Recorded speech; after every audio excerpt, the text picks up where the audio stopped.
Let me now start topic 7, which is personnel management or human resource management, as people call it.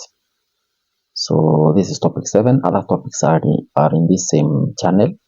You can have a look at the playlist called Principles and Practices of Management. So I'll start with the definition. So personnel management refers to the idea of managing human resource.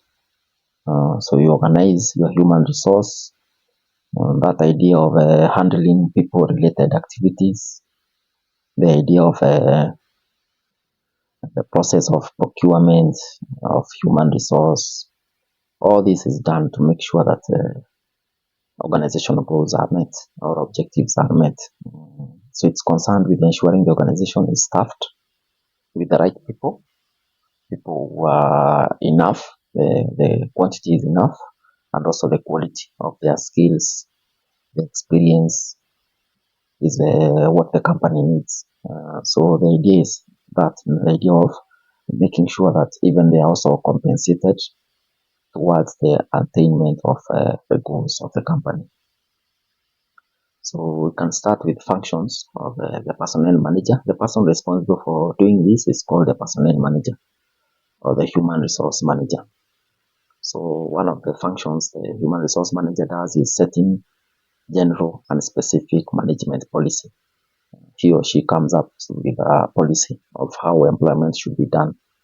Maybe it should be on a contract, maybe it should be on permanent and pensionable, maybe it should be casual, depending with the company. So the personnel manager is the person involved in creating that policy of the guidelines to be followed. He or she also does administrative work like writing job descriptions, writing roles, managing appraisal processes. It does also the following up of the policies that these policies are in line with what the government needs. It does it is like the interface, the person that people get to when they want to speak to the management on issues of the company that involves people. He or she also does collective bargaining agreements or deals between employees and the management. He is also involved in implementing and downsizing in case there are redundancy position areas that need some adjustments or repositioning of some jobs or some responsibility. He or she is the person responsible. The personnel manager is also involved in encouraging self-development of employees. So he encourages employees to go for workshops, go for more studies, do certain courses, go for workshop. Yeah, so anything that involves the development of employees, the personnel manager is fully involved in that. Yeah, those are the main functions of the personnel manager. Very simple to remember. One is setting policies for employment, doing administrative work, setting up policies that are required by both the management and the employees, doing collective bargaining agreements or deals that are involved in the industrial relations, working to ensure that there are no positions that are redundant, to make sure that everyone is working as they should, and in case there are issues that maybe need some positions that need some adjustments or some movement of people depending with their activities of the business are involved in downsizing and implementing when there is need. The personnel manager is also involved in encouraging employees to develop themselves by going for studies, going for seminars, workshops, and the like. We also have the steps or activities that are involved in personnel management. One of the steps is manpower planning. So that's a key. Manpower planning is a long-term idea of planning of what the company needs in relation to employees. So you plan to know at least the next 2 years what you maybe need, in the next 1 year what you maybe need, the next 3 years, who are the people you need, what skills do you need to compete effectively with your competitors. So that idea of planning about your employees, the employees of the company, that is long term, is called manpower planning. Another step is the placement and the orientation of new employees as they are coming in. So the personnel manager is involved with that activity of orientation and getting to induct new employees into the company. The personnel manager is also involved in training and development of employees in case their skills, their duties that maybe need some guidance here and there. The personnel manager is the person who coordinates all that. He also does the idea of doing performance appraisals. So that conduction of performance appraisals of employees is done by the personnel manager, where you do some appraisals to know the positions, the areas that need improvement, the areas that have people who are overqualified, the areas that need adjustments, and people that maybe need to be promoted, depending on the report you're getting from the appraisals from other employees or their seniors. So at the time of training, you will consider appraisal reports. So at the time of promotion, you'll also look at the appraisal reports. Another step is organizing the compensation of time through money, how you will pay people their bonuses, their allowances in case there are duties that they are doing that maybe need allowance, salaries, all that is done by the personnel manager. The other activity that is done by the personnel manager involves termination. So in case there is an issue where maybe someone has resigned or has retired or has discipline issues, maybe there is a case where that someone has done as an employee has maybe violated and needs to be taken as a disciplinary action. You need the personnel manager is able to organize and know what to do in regards to termination, separation, cases of transfer, and maybe discipline issues. Those are the steps of personnel management. The activities. One is manpower planning. Second is placement and orientation of new employees. The third one is training. In case there are skills that maybe need or duties that maybe need some guidance. Another is conduct appraisal, performance appraisals. The other one is organize compensation of money to cases of time spent on an issue, time spent on a project. And the other one is a case of termination. The personnel manager is involved with that activity of terminating someone who could be leaving the company because of maybe further studies or resignation or transfer and the like. Then we have something called organizational conflict. This major thing in offices. So organizational conflict is simply disagreement that between employees or group of employees, which could be positive or negative.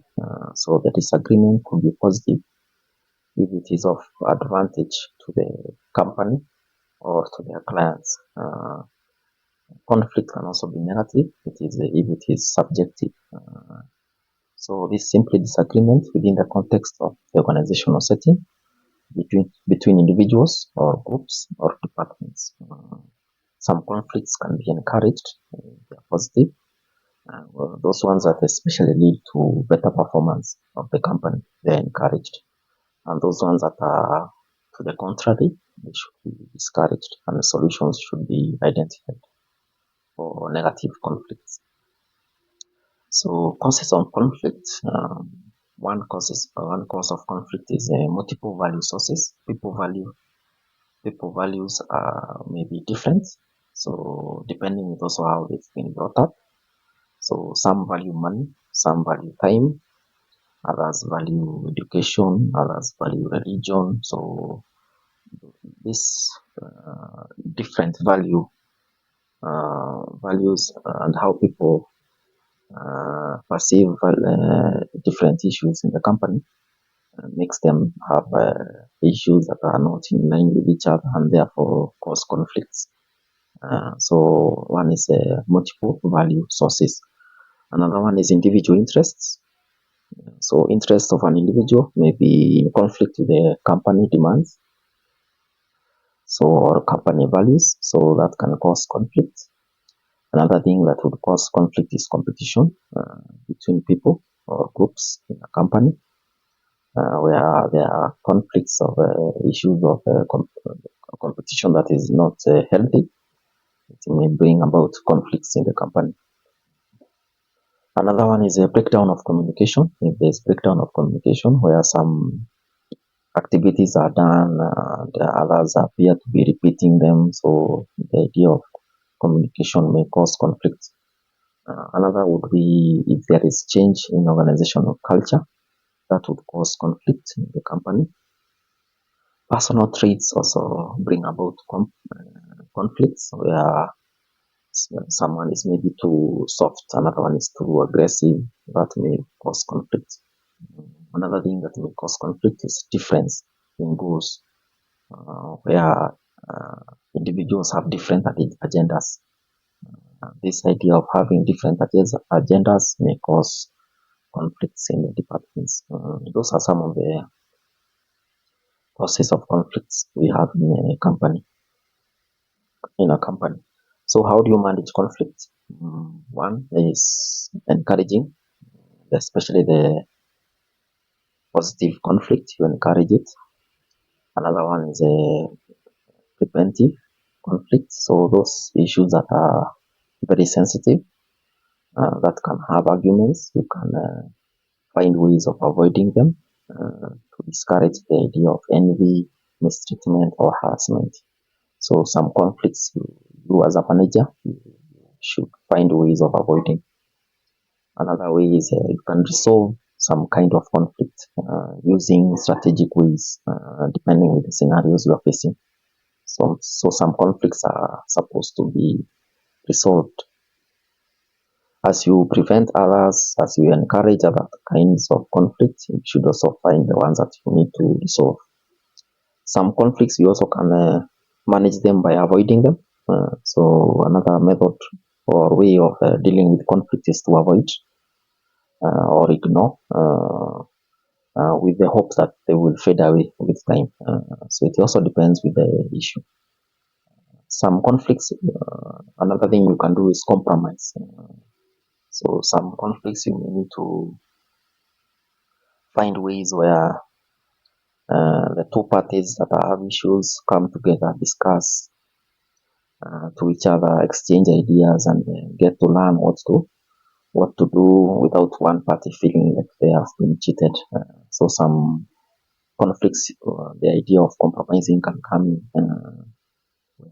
The two parties talk. If it's departments, they meet, have a meeting, they discuss, lay everything on the table, and come up with solutions. Another type of way you can manage conflict is confrontation. So confrontation would mean directly addressing the conflict, especially if the conflict is addressable or it involves an issue that can be sorted out. So you can face the conflict, look for ways of solving the issue. Another way is smoothing. It's almost similar to avoidance, but this is where the manager acknowledges there is a problem, but decides to maybe face that issue at a later time. It's called smoothing. These are now the 7 ways one can manage conflict. In simpler terms, one was encouraging, especially conflict that is positive. Two, prevent conflict, issues that are very sensitive. You look for ways of avoiding them. Three, resolve some kind of conflicts using strategic ways, depending also with the scenarios that you are facing in the company. Another way of managing conflict is avoidance. Some issues you can ignore them. The hope they will fade away with time. Another way of Managing conflict is compromise, where you organize a meeting, two parties discuss and you look for a way of solving the issue. And another is confronting. You can confront other types of conflicts that need confrontation so that the issue at hand can be sorted as fast as possible. And the last way of managing conflict is smoothing, where you kind of acknowledge there is an issue, but you maybe decide to handle it at a later time. Something else we look at is discipline. So, what is discipline in a company? Discipline is the internal force of an individual, the internal force of a group to observe rules in the company, to observe regulations, to observe procedures, so that there is a smooth running of the organization. So that internal force is what we call discipline. So disciplinary measures are the steps you take when there is now a case of indiscipline or disobedience. So discipline is something internal. So we have so the disciplinary measures. We have ways of handling them. So one is through informal warning. So informal warning would mean this could be verbal, where the manager maybe talks to the individual with an issue and like a warning, a verbal warning, like a piece of advice or a sermon that is now what verbal, that doesn't involve writing of letters. Then the second stage is formal warning. So this is now done verbally and can be done also with writing. So where some writing is done of the issue at hand. It is kind of serious at this level because a copy will go to your personal file. The copy you will be given a copy as an individual when you've done something wrong in the office. And in case you continue with the issue, you repeat that same offense, serious measures may be taken against you. So formal warning is writing, or it could be a memo. It can maybe only come twice. So the second one would mean you are out, or the third one depending on the office. It could be done verbally, but firmly in a serious official atmosphere. Some letter is given from the manager to the subordinate. Another disciplinary measure is transfer or suspension. This is where the offense is not minor, but again not very serious, and the employee is maybe transferred from one geographical area to another. It will be an additional warning depending on the issue at hand. And if a repeat happens, the employee may be suspended from work, and sometimes even salaries may be deducted or frozen. That is now the idea of transfer and suspension. The last measure is dismissal. This is when an employee has done something very serious. That is regarded as a major offense. And this would therefore mean that the employee's contract is terminated or they are sacked. It is mostly followed by occasions where formal warnings have been done. Maybe past performance has been looked at. That decision to dismiss the employee has been taken. So the superior officer does the dismissal by writing and also by verbally informing the employee that he or she has been sacked. Those are the four ways of dealing with the discipline issues in the office. What are the aims of discipline? One aim of discipline is to improve efficiency and quality of production of your products, production of the service you're offering. So you improve the efficiency and the quality of how you serve your customers. Another aim of discipline is reduce production costs, reduces expenses, reduces labor, utilizes time well, materials being used in case it's a factory. The costs are minimum when there is discipline. Discipline also develops the spirit of tolerance, self-control, ability to adjust issues so that you can line up with the company values or group values. Discipline also brings about the culture of the organization. Discipline also creates harmony that is necessary for the smooth running of the company. Discipline also brings about unity, avoids unpredictability, avoids disruption of activities by employees in the office. So those are aims of why discipline is important in a company. It also brings about the identity of a company and gives direction, brings about consistency in how issues are sorted and how issues are faced in the office, and brings about the idea of social and economic consistency and growth in the company. Those are the aims of discipline in a company.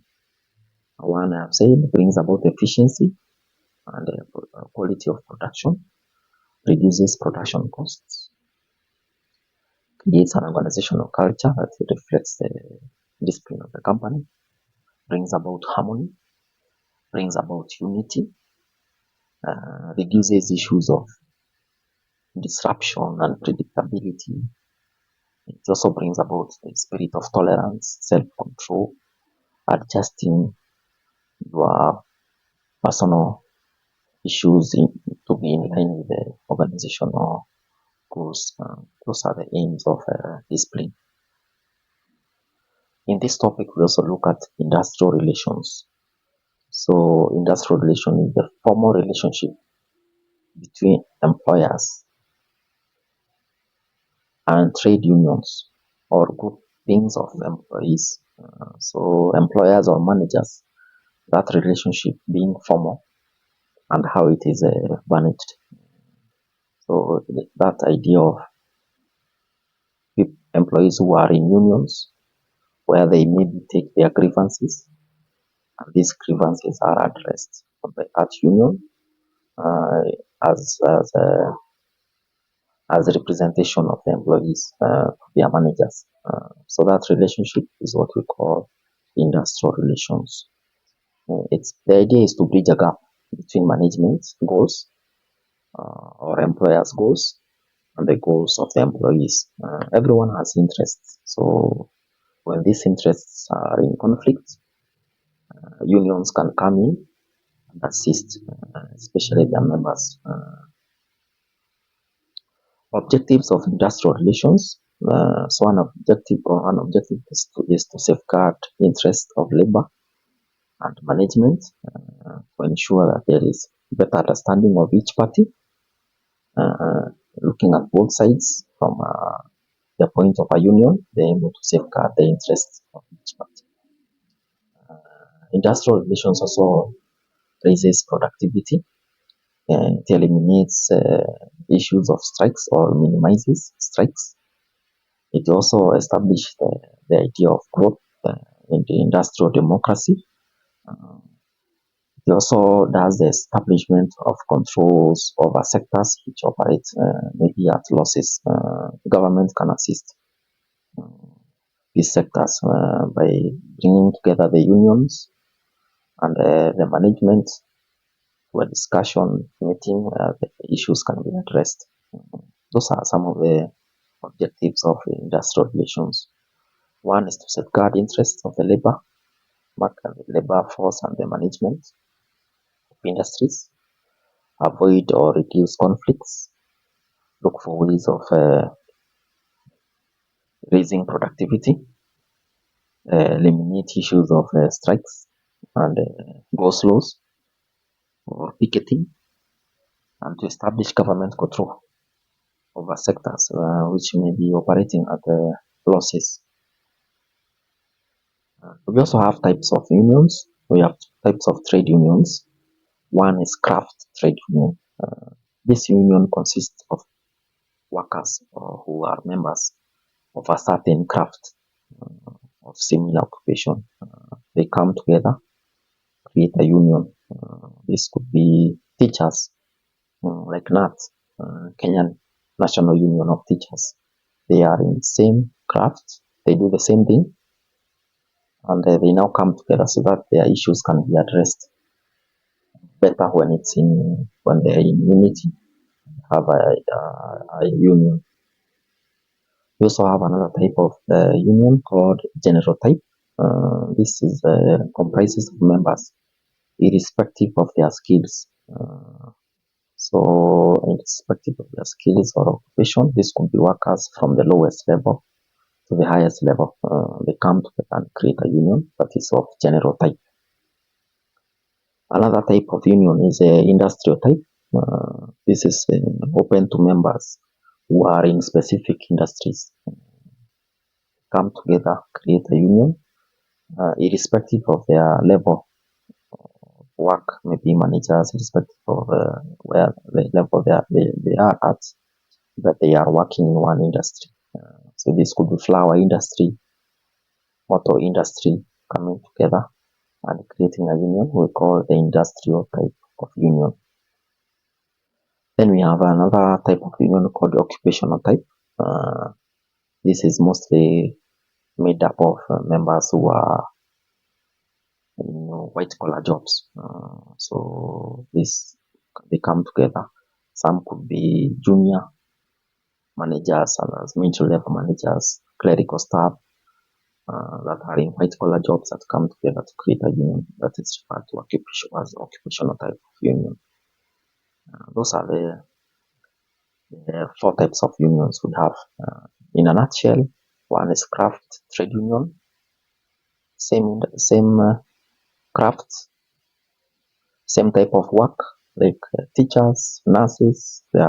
Those unions are referred to as craft trade union. General type, members are from different skills and crafts coming together. Industrial type, they are coming from the same industry, coming together irrespective of the level they work at. And then occupational, which is more of the white collar type of jobs or employees. This could be clerical staff, managers, middle, junior managers, and the like. It's mostly meant to, the occupational type is mostly meant to handle issues that are involving low and mid-low managers. Then we have objectives of COTU. COTU stands for Central Organization of Trade Union. So what are the objectives? One of the prime role is to assist in settling disputes between members of trade unions and their employers. So one of the major is settling disputes. They also do education of workers of their rights, assist them in negotiating for better conditions, and also protect them against unfair dismissal or victimization. COTU also encourages the principle of maintaining good relations between employers and employees, negotiating for better wages of members. They also create offices or branches in several counties so that they can better serve members in that region. They also do the representation in government boards and committees that are dealing with labor issues. They create committees that can go to meetings and represent employees. COTU also offers training and education through seminars, conferences, workshops.